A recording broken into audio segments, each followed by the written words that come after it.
तो आप सबको मेरी ओर से नमस्कार विद्यार्थियों।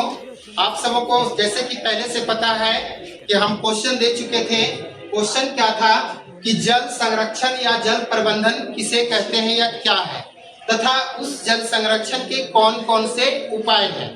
तो इन सभी चीजों के बारे में हमको क्या करना है, जल का संरक्षण करने के विधियों को जानना है, अपनाना है, उसके तरीकों को ढूंढना है, ताकि हमारा जो प्रदूषित हो रहा है जल, लोगों के बीच में जो जल की समस्याएं उत्पन्न हो रही है, उस जल की समस्या को हम कम कर सकें या दूर कर सकें।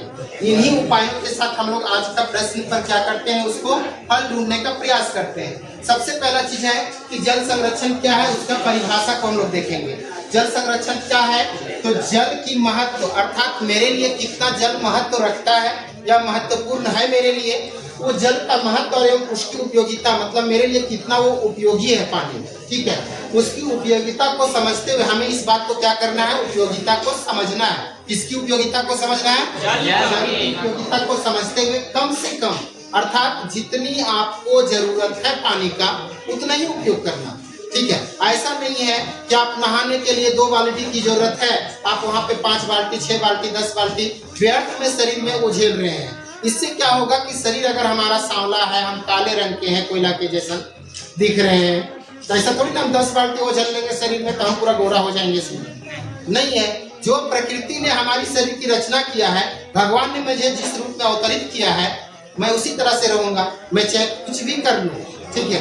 तो इस स्थिति में जितनी आपको आवश्यकता है पानी का उतना ही उपयोग करना है, अर्थात जल का कम से कम क्या करना है, उपयोग करना है। और आने वाली पीढ़ियों के लिए, आने वाले भविष्य के लिए पानी को क्या करके रखना है, बचा के रखना है, जल को सुरक्षित करके रखना है। आने वाली पीढ़ियों के लिए जल को प्रबंधन करके रखना, इन सभी प्रक्रियाओं को क्या कहा जाता है, जल का संरक्षण कहा जाता है। जल का संरक्षण कहा जाता है, जल का संरक्षण ये कहा जाता है, ठीक है। इसी को कहते हैं जल का संरक्षण। अभी जल संरक्षण करने के कौन कौन सी विधियां हैं, कौन कौन से उपाय हैं जिसको हम लोग अपने दैनिक जीवन में प्रयोग कर सकते हैं। सबसे पहला उपाय क्या है कि जल को संशोधित करके, संशोधित मतलब एक बार उपयोग किए फिर कोशिश कीजिए उसको दोबारा फिल्टरिंग माध्यम से प्रयोग करने का प्रयास कीजिए, ठीक है।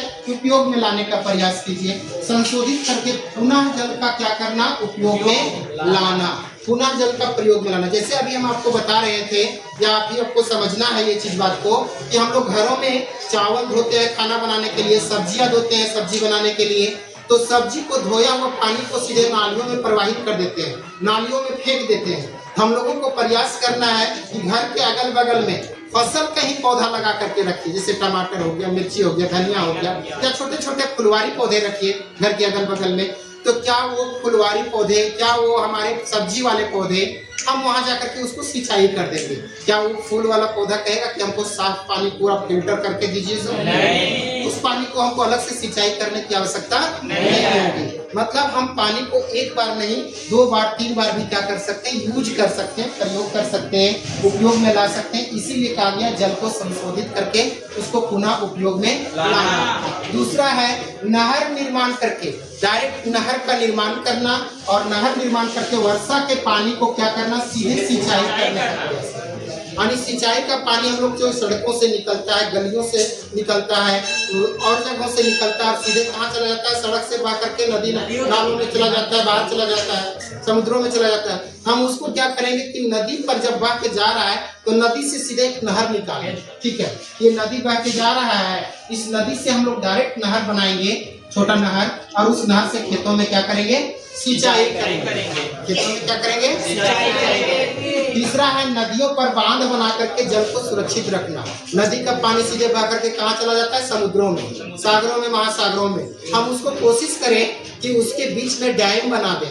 जैसे बहुत सारे डैम देखे होंगे, जितने भी डैम बने हुए हैं सब नदियों पर बने हुए हैं। हम डैम के बारे में अगला चर्चा करेंगे, जो लास्ट में आपको डैम में ही चर्चा होगा, ठीक है। चलिए आगे इसको समझते हैं कि गहरे तालाब या डोभा का निर्माण करके, जैसे भी सरकार द्वारा योजना आया हुआ है तालाब निर्माण का और डोभा निर्माण का। तो डोभा कहाँ बनाया जाता है, तो किनारों पर, सड़कों पर, पर्वतीय क्षेत्रों या ढलान भूमि पर क्षेत्रों में जहाँ खाली जगह कहाँ है, वहाँ से पानी सीधे पर्वतीय क्षेत्र से उतरती है और सीधे खेतों में चला जाता है। हम वहाँ किनारे किनारे क्या करेंगे, जहाँ पे ढाल भूमि है वहाँ किनारे किनारे पर क्या कर देंगे, गड्ढा बना देंगे। इस तरह से गड्ढा बनाया जाता है जहाँ पानी आकर के क्या हो जाए, जमा रह जाए, ठीक है। और जब जरूरत हो उस पानी का हम उपयोग कर सके। जगह जगह पर तालाब बना दीजिए जिससे सड़क का पानी, घर का पानी जो निकलता है छतों से वो बाहर नहीं जाए, ठीक है। साथ ही साथ इसके में क्या है कि घर में ही अगर कोशिश करेंगे तो छत वर्षा जल संग्रहण आगे जो दिया गया है उसका उपाय ढूंढेंगे। अगला है जल संसाधन संरक्षण के लिए 4R का नियम। हम पहले बताए थे संसाधन संरक्षण के रूल को, हम 4R के नियम को पहले बता दिए थे, ठीक है। 4R का नियम बताए थे आप लोगों को। हाँ, ये 4R का रूल, ठीक है। फर्स्ट R मीन्स होता है, पहला R मीन्स रीयूज, ठीक है, पुनः उपयोग करने का प्रयास करना। दूसरा रिसाइकल, ठीक है, पुनः चक्रण करना, ठीक है। तीसरा है रिप्रोडक्ट, पुनर्उत्पादन करना। और चौथा बताए थे आप लोग को रिड्यूस, ठीक है। रिड्यूस मतलब होता है कम उपयोग करना, ठीक है।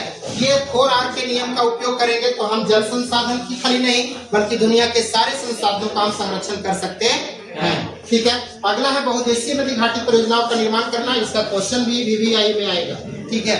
एक क्वेश्चन है बहुउद्देशीय नदी घाटी परियोजना।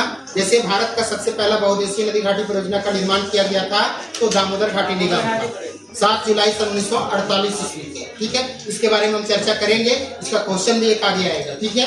अगला है पर्वतीय पहाड़ी क्षेत्रों में क्या करना, इसको विशेष करके पश्चिमी हिमालय। कौन हिमालय है, पश्चिमी हिमालय में जम्मू कश्मीर हो गया, हिमाचल प्रदेश हो गया, उत्तराखंड, ये सभी आते हैं, ठीक है।